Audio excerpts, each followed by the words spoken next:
Shalom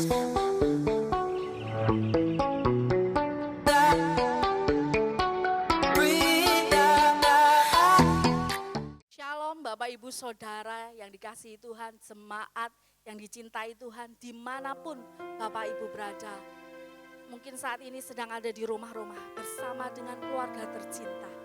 Mari bersama-sama dengan kami kita beribadah, kita menyatukan hati, kita menyatukan iman kita kepada Yesus. Sebab hanya Dialah Allah yang layak menerima pujian penyembahan. Apapun keadaan, apapun situasi, tetap percaya Tuhan selalu beserta dengan kita. Mari kita mulai ibadah kita. Kita akan berdoa terlebih dahulu. Bapa, saat ini kami bersama-sama menyatukan hati Tuhan. Untuk kami beribadah kepadamu Bapa. Menaikkan korban ucapan syukur kami kepadamu Tuhan. Semua boleh terjadi. Tapi kami percaya pemeliharaanmu lebih dari hidup atas hidup kami Bapa. Pemeliharaanmu begitu luar biasa buat kami Tuhan. Dan biarlah Bapa urapanmu juga terjadi buat setiap pribadi yang bersama-sama dengan kami di rumah-rumah bersama dengan keluarganya Bapa. Biarlah kami juga mendapat urapan yang sama, urapan yang mengalir yang daripada Roh Kudus. Kemuliaan hanya bagi Engkau, pujian hanya bagi Engkau Bapa. Terpujilah namamu, di dalam nama Tuhan Yesus kami mulai ibadah. Di dalam nama Yesus, haleluya, amin.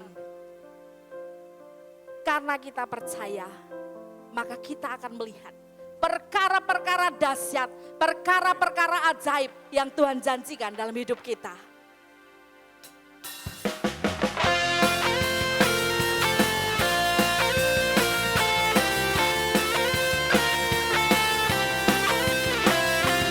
Dasar dari yang kuharapkan,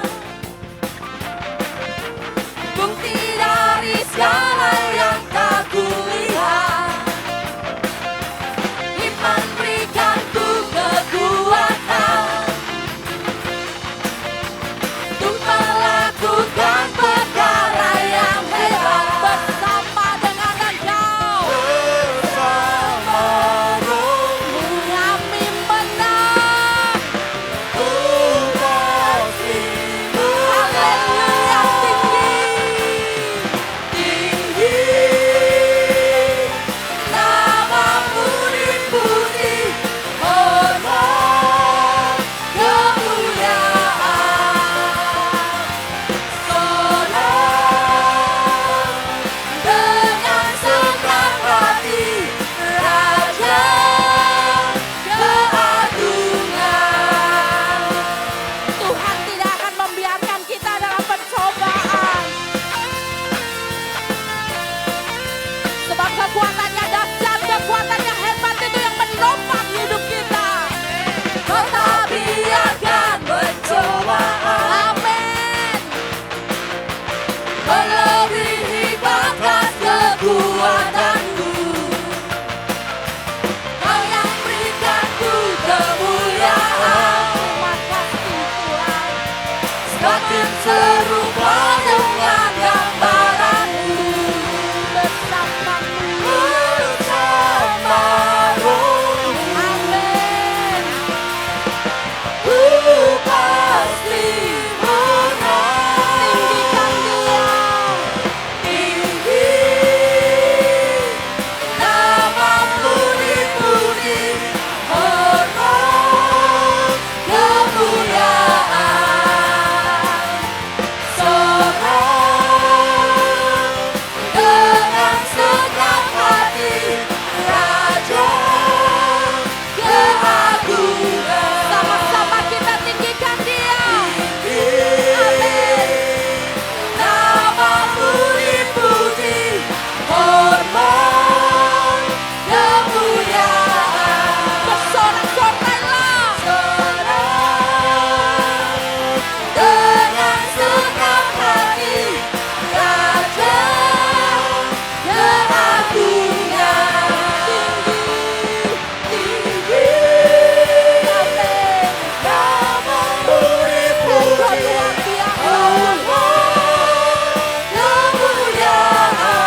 Terpujilah Engkau Tuhan, sungguh terpujilah Engkau Tuhan, Raja di atas segala raja, penguasa seluruh alam semesta.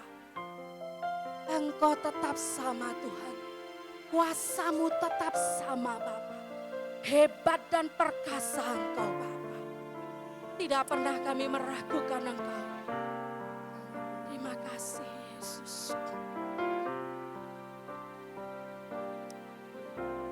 Tiada pernah ku ragukan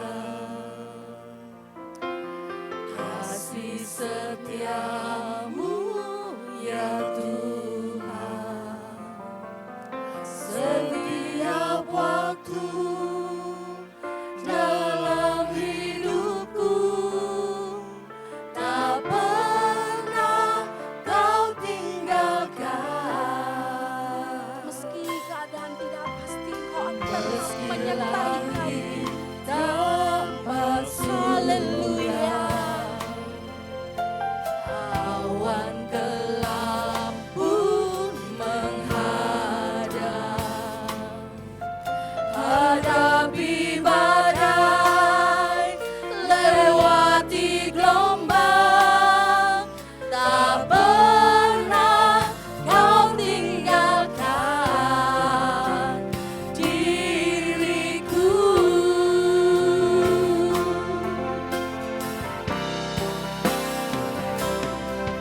Walau seribu rebah di sisiku,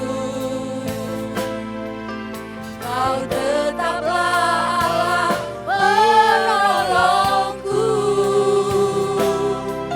Walau 10.000 rebah di kananku, takkan ku goyah, sebab Yesus sertaku. Meski langit Meski langit tanpa surat, awan gelap pun menghadap, hadapi badai, lewati gelombang, tak pernah kau tinggalkan diriku. dengan iman kami mempercayai-Mu Tuhan. Walau 1000 rebah di sisiku, Kau tetaplah Allah penolongku. Walau 10.000 rebah di kananku, takkan ku goyah, sebab Yesus sertaku. Walau 1000 rebah di sisiku,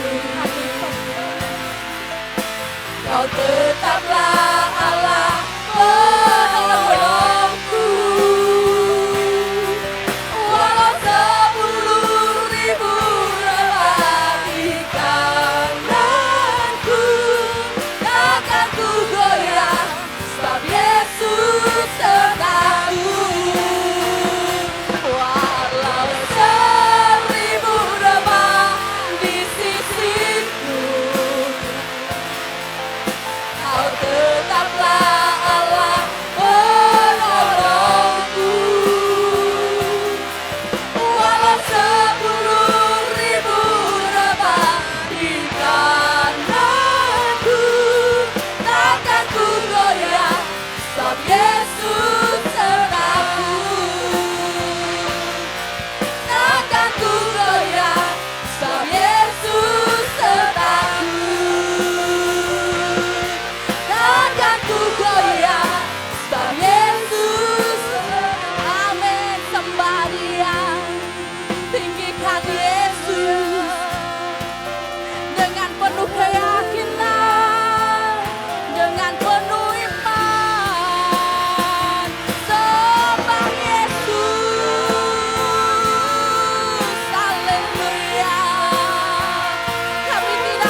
Haleluya, haleluya. Haleluya. Mari satukan hati, satukan iman, bersepakat mempercayai Tuhan. Tidak peduli dimanapun sekarang saudara, bapak ibu saudara berada, tetap menyembah, tetap berharap dengan iman yang teguh. Kami percaya Tuhan. Maka kami akan melihat pekerjaan yang dahsyat, maka kami akan melihat perbuatan yang luar biasa dari Engkau Tuhan. Maka kami akan melihat pemulihan yang luar biasa yang daripada-Mu Tuhan. Haleluya. Tinggi, tinggi Engkau, kudus, kudus Engkau Yesus. Allah yang tiada bandingannya, Allah dengan kekuasaan yang dahsyat. Haleluya. Oh Allah yang luar biasa, bahkan sanggup menghentikan matahari dan bulan hanya untuk memberi kemenangan lepas kemenangan buat orang-orang yang berharap kepadanya. Haleluya. Oh Allah yang tak pernah tinggalkan kami. Kami bersyukur padamu.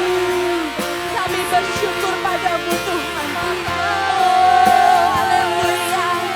Kami punya Allah yang besar. Haleluya.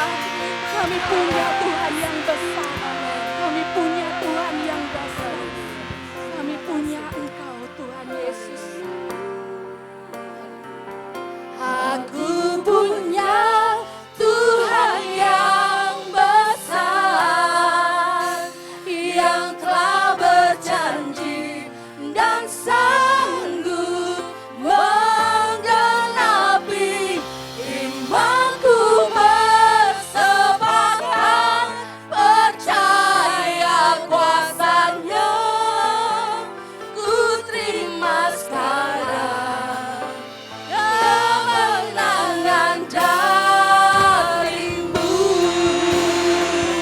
Aku punya Tuhan yang besar, yang telah berjanji dan sanggup menggenapi imanku, bersepakat percaya kuasanya. Ku terima sekarang kemenangan darimu. Bersama-sama satu suara.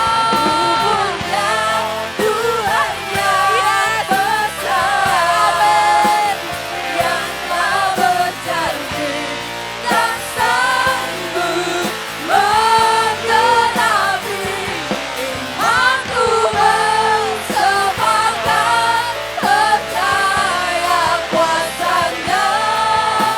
Ku terima sekarang kemenangan darimu.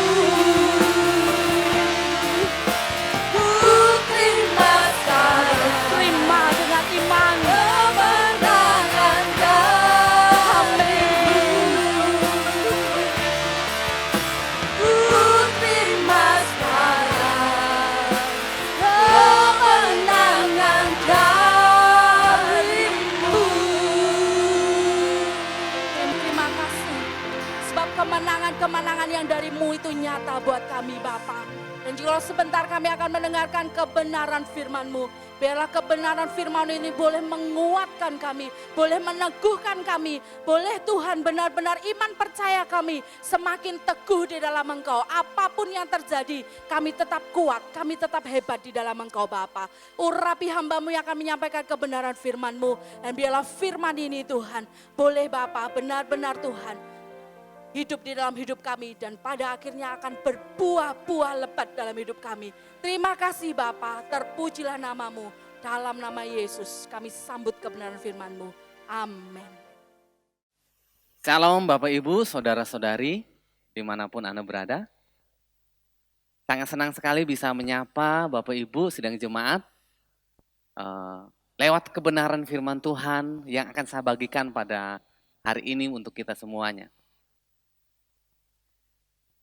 Hari ini saya akan menyampaikan firman Tuhan, saya beri judul Menjaga Fokus Tetap Benar Agar Tidak Khawatir. Menjaga fokus tetap benar agar kita tidak perlu khawatir dalam hidup ini. Mengapa menjaga fokus tetap benar itu penting dalam hidup kita? Saya kasih contoh. Anda bisa bayangkan jika seorang sopir yang sedang mengendarai sebuah mobil, dia tidak fokus dengan benar, maka hal itu bisa membuat ia mengalami kecelakaan yang hebat.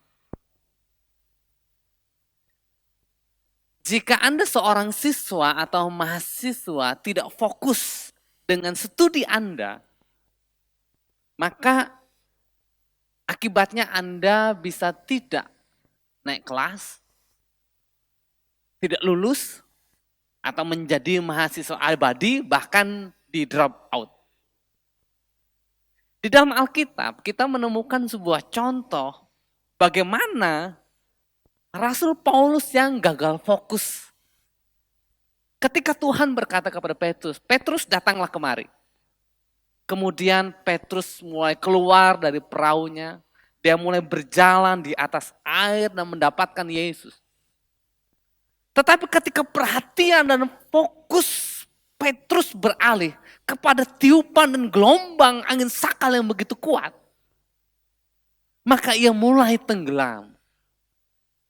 Seandainya fokus Petrus bukan kepada angin sakal yang begitu kuat, tetapi kepada Tuhan Yesus, maka dia tidak akan tenggelam. Nah, saya akan membagikan kepada kita beberapa prinsip penting dalam hidup kita supaya kita tidak khawatir dalam hidup ini. Mari kita akan membaca teks Alkitab kita pada hari ini. Yang saya ambil di dalam Matius pasal yang ke-6 ayat yang ke-25. Beginilah firman Tuhan. Karena itu aku berkata kepadamu, janganlah khawatir akan hidupmu. Akan apa yang hendak kamu makan atau minum. Dan janganlah khawatir pula akan tubuhmu. Akan apa yang hendak kamu pakai. Bukankah hidup itu lebih penting daripada makanan dan tubuh itu lebih penting daripada pakaian? Pandanglah burung-burung di langit yang tidak menabur dan tidak menuai dan tidak mengumpulkan bekal dalam lumbung. Namun diberi makan oleh Bapamu yang di sorga. Bukankah kamu jauh melebihi burung-burung itu? Siapakah di antara kamu yang karena kekhawatirannya dapat menambahkan sehasta saja pada jalan hidupnya? Dan mengapa kamu khawatir akan pakaian? Perhatikanlah bunga bakung di ladang yang tidak tumbuh tanpa bekerja dan tanpa memintal. Namun aku berkata kepadamu, Salomo dalam segala kemegahannya pun tidak berpakaian seindah salah satu dari bunga itu. Jadi, jika demikian Allah mendandani rumput di ladang yang hari ini ada dan besok dibuang ke dalam api, tidakkah ia akan terlebih lagi mendandani kamu, hai orang yang kurang percaya? Sebab itu janganlah kamu khawatir dan berkata, apakah yang akan kami makan? Apakah yang akan kami minum? Apakah yang akan kami pakai? Semua itu dicari bangsa-bangsa yang tidak mengenal Allah. Akan tetapi Bapamu yang di sorga tahu bahwa kamu memerlukan semuanya itu. Tetapi carilah dahulu kerajaan Allah dan kebenarannya. Maka semuanya itu akan ditambahkan kepadamu. Sebab itu, janganlah kamu khawatir akan hari besok. Karena hari besok mempunyai kesusahannya sendiri. Kesusahan sehari cukuplah untuk sehari. Kalau kita membaca ayat-ayat ini, jelas pada prinsipnya, sebagai orang percaya, kita jangan sampai kehilangan fokus. Atau menjadi orang yang gagal fokus. Kenapa? Karena ketika kita kehilangan fokus hidup kita, maka kekhawatiran itu bisa menyerang dan menyergap hidup kita. Sehingga keadaan kita akan semakin terpuruk dalam hidup ini.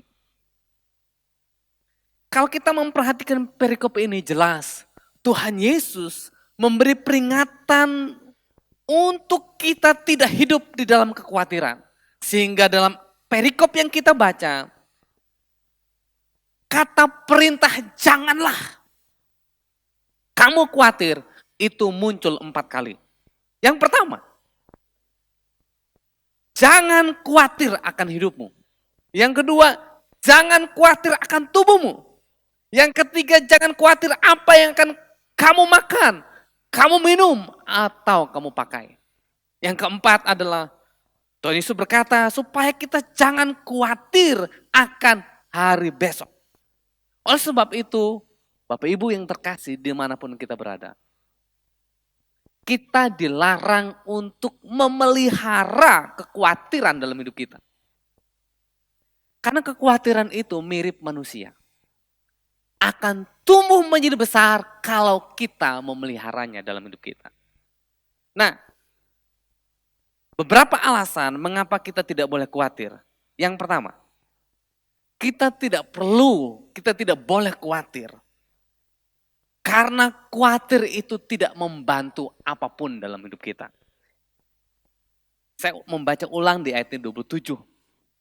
Siapakah di antara kamu yang karena kekhawatirannya dapat menambahkan sehasta saja pada jalan hidupnya?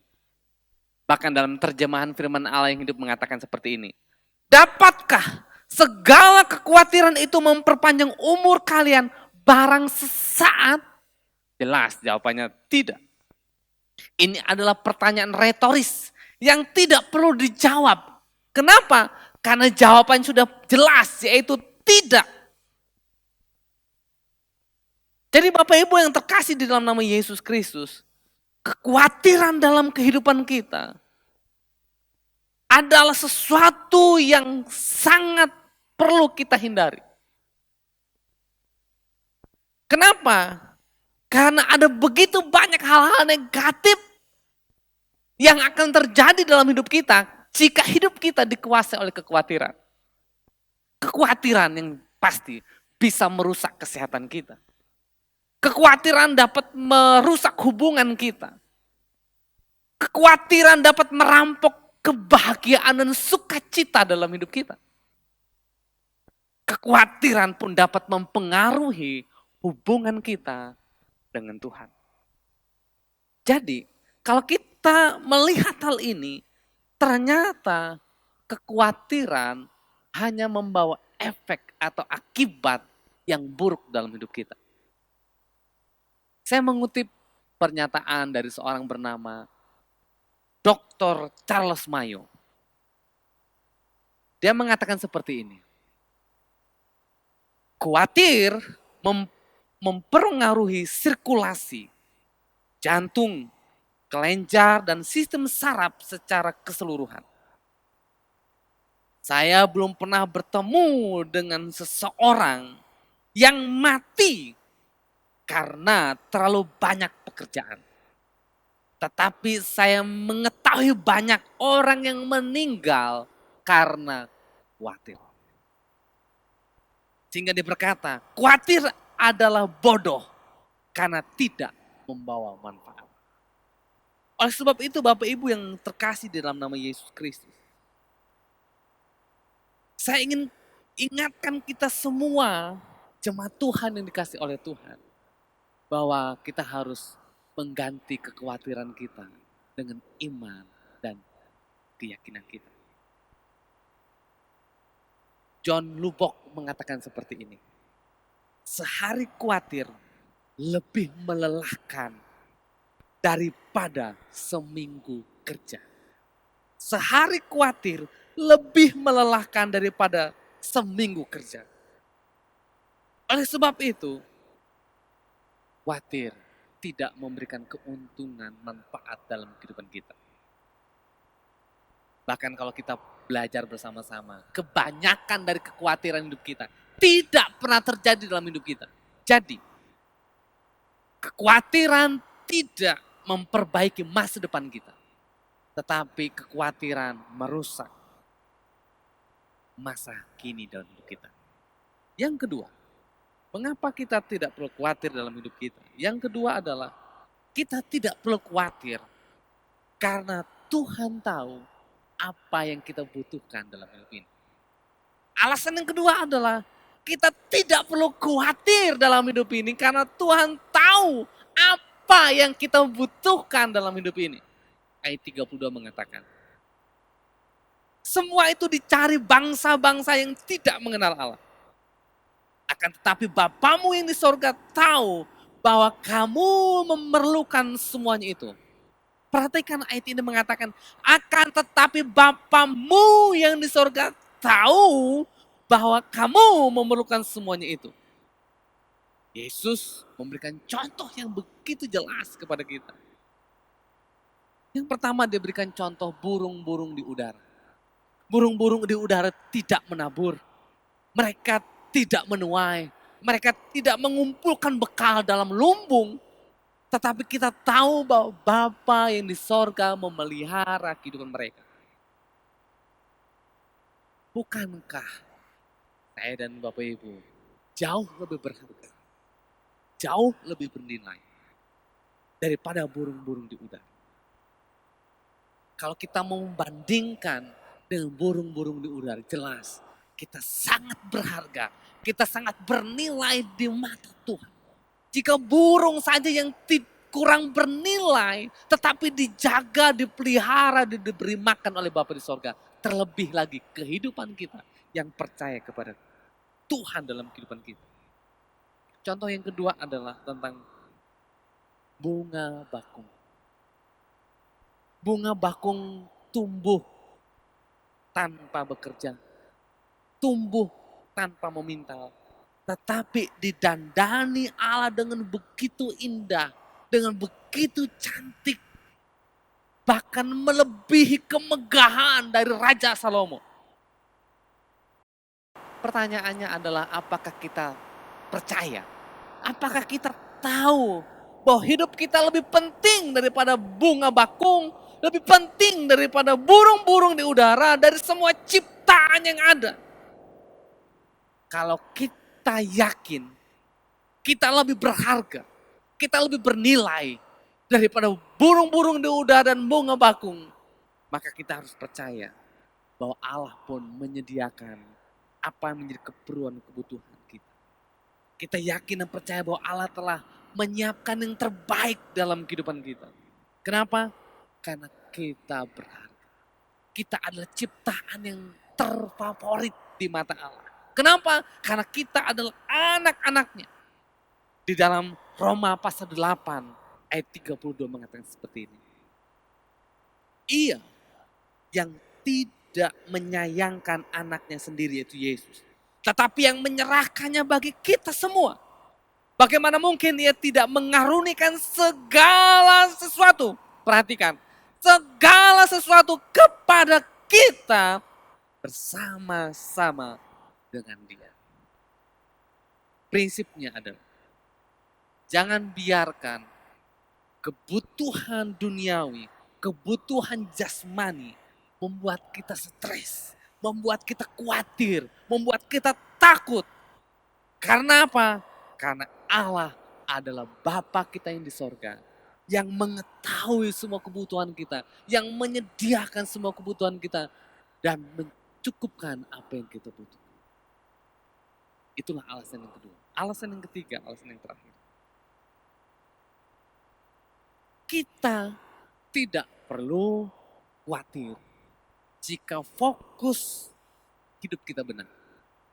Kita tidak perlu khawatir jika fokus hidup kita benar. Ayat 33 mengatakan seperti ini. Tetapi carilah dahulu kerajaan Allah dan kebenarannya, maka semuanya itu akan ditambahkan kepadamu. Ayat mengatakan sekali lagi, tetapi carilah dahulu kerajaan Allah dan kebenarannya. Nah, dalam ayat ini Yesus sedang mengajarkan dan mengingatkan kita tentang fokus dan prioritas yang benar dalam hidup ini. Yang harus kita utamakan, yang harus kita kerjakan dalam kehidupan kita. Apa itu? Mengutamakan kerajaan Allah dan kebenaran. Inilah yang harus menjadi fokus, prioritas dalam hidup kita. Jika bangsa-bangsa lain fokus mereka, prioritas hidup mereka hanya pakaian, makanan, dan minuman. Tapi fokus dan prioritas hidup kita lebih daripada itu. Lebih bernilai daripada hal-hal yang sementara ini. Yaitu apa? Kerajaan Allah dan kebenarannya. Kenapa?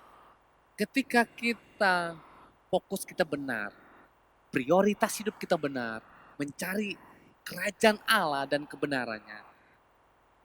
Ayat ini menjanjikan, firman Tuhan menjanjikan kepada kita, semuanya itu akan ditambahkan kepadamu. Kata ditambahkan di dalam bahasa aslinya juga punya pengertian dilipat gandakan. Jadi bukan hanya sekedar ditambahkan dalam hidup kita, tetapi akan dilipat gandakan oleh Tuhan. Oleh sebab itu kita tidak perlu khawatir tentang hidup ini. Kita kasih contoh. Bagaimana kehidupan Nabi Elia dipelihara oleh Allah dengan cara yang tidak biasa. Bagaimana Tuhan memelihara Nabi Elia. Lihat burung-burung gagak dan janda di sana. Sehingga Elia tetap hidup dan tidak mati karena krisis ekonomi yang begitu luar biasa yang terjadi pada masa itu. Kenapa? Karena Nabi Elia, dia mempertahankan fokusnya, prioritasnya tetap benar, yaitu apa? Mencari kerajaan Allah dan kebenarannya. Hari-hari ini, Bapak Ibu yang terkasih dalam nama Yesus, hidup kita dibombardir dengan berita-berita tentang virus corona maupun tentang perekonomian yang sedang memburuk hari-hari ini. Kita lihat baik di televisi, di YouTube, di media-media sosial, di Facebook, di Instagram, dan lain sebagainya. Semuanya membahas tentang virus corona dan akibat-akibat. Kalau kita tidak berhati-hati, bisa perhatian kita, fokus kita, bisa beralih. Oleh sebab itu kita harus mempertahankan fokus kita tetap benar. Sebab jika tidak, maka iman kita akan semakin kerdil. Kita akan kehilangan pengharapan dan kepercayaan. Tapi ketika fokus hidup kita mencari kerajaan Allah dan kebenarannya, itu akan meningkatkan, itu akan menambahkan, itu akan menumbuhkan iman pengharapan kita di dalam Yesus Kristus. Sehingga hidup kita tidak dikuasai oleh kekhawatiran dalam hidup ini. Tetapi kita tetap merasa aman, damai sejahtera, karena kita yakin Allah Bapa yang ada di sorga tidak pernah gagal dalam menolong kehidupan kita. Saya mengutip pernyataan tentang khawatir yang mengatakan seperti ini. Diberkatilah orang yang terlalu sibuk untuk khawatir di siang hari dan terlalu mengantuk untuk khawatir di malam hari. Itu artinya apa? Dia tidak punya waktu untuk khawatir. Kenapa? Karena fokus hidupnya mencari Allah, kebenarannya. Kalau Bapak Ibu ingat sebuah lirik lagu Penggalan yang luar biasa yang mengatakan seperti ini. Walau sana, sini, situ pusing. Semua orang susah, tetapi engkau kan tetap tertawa. Saya berdoa, kiranya jemaat Tuhan dimanapun Anda berada, Anda terus diberkati oleh Tuhan. Hidup Anda dipenuhi dengan sukacita dan damai sejahtera daripada Tuhan. Kenapa? Karena kita semua yakin Allah memelihara kehidupan kita. Kiranya firman Tuhan ini akan menopang hidup kita, memberi kekuatan, pengharapan dalam hidup kita dalam menghadapi masa-masa yang sulit. Ingatlah, semua badai pasti berlalu. Allah kita lebih besar, lebih berkuasa dari apa yang terjadi saat ini. Mari kita berdoa bersama-sama. Bapa di surga, terima kasih, kami bersyukur karena hari ini kami telah dibekali oleh kebenaran firman-Mu. Oleh sebab itu Tuhan, hamba-Mu berdoa di dalam nama Yesus Kristus. Biarlah jika hari-hari ini hidup kami dipenuhi dengan kekhawatiran, Tuhan tolong kami, Tuhan jamah kami, Tuhan ubahkan fokus kami, prioritas hidup kami. Bukan untuk mendengar apa yang dikatakan oleh dunia, bukan hanya sekedar melihat fakta situasi yang sedang terjadi, yang bisa membuat hidup kami khawatir, yang membuat hidup kami takut dalam hidup ini. Tetapi biarlah mata kami tertuju kepada kerajaan Allah, supaya mata kami tetap tertuju kepada kebenaran firman-Mu ya Tuhan. Biar mata kami tetap tertuju kepada Engkau Tuhan kami yang dahsyat, Tuhan kami yang besar. Oleh sebab itu Tuhan, hamba-Mu mau berdoa bagi setiap jemaat Tuhan dimanapun mereka berada. Yang hari-hari ini, Tuhan, Kau tetap pelihara mereka. Tuhan tetap berkati, Tuhan tetap lindungi. Sehingga apa yang menjadi keperluan dan kebutuhan kami, Kau sediakan, Kau cukupkan ya Tuhan. Terima kasih Bapa, terima kasih Tuhan. Kami mengucap syukur untuk semua janji-janji-Mu yang luar biasa dalam kehidupan kami.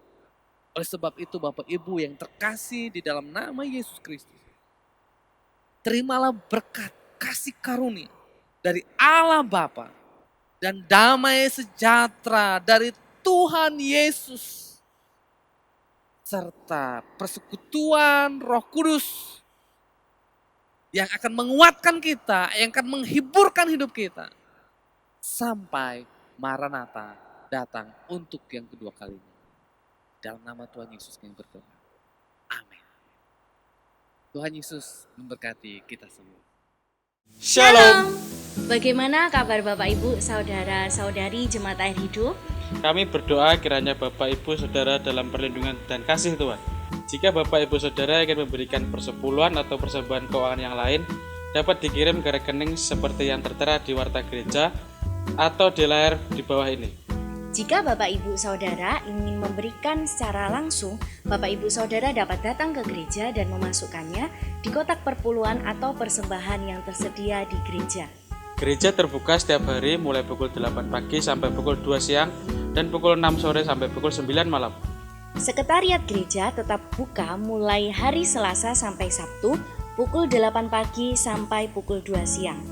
Jika ada informasi yang Bapak Ibu Saudara perlukan, Bapak Ibu Saudara dapat menghubungi sekretariat gereja pada jam kerja atau nomor di bawah ini.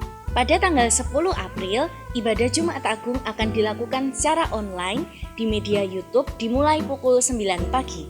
Meskipun hari-hari ini kita masih belum bisa bertemu secara langsung, Tetap semangat, Tuhan Yesus memberkati.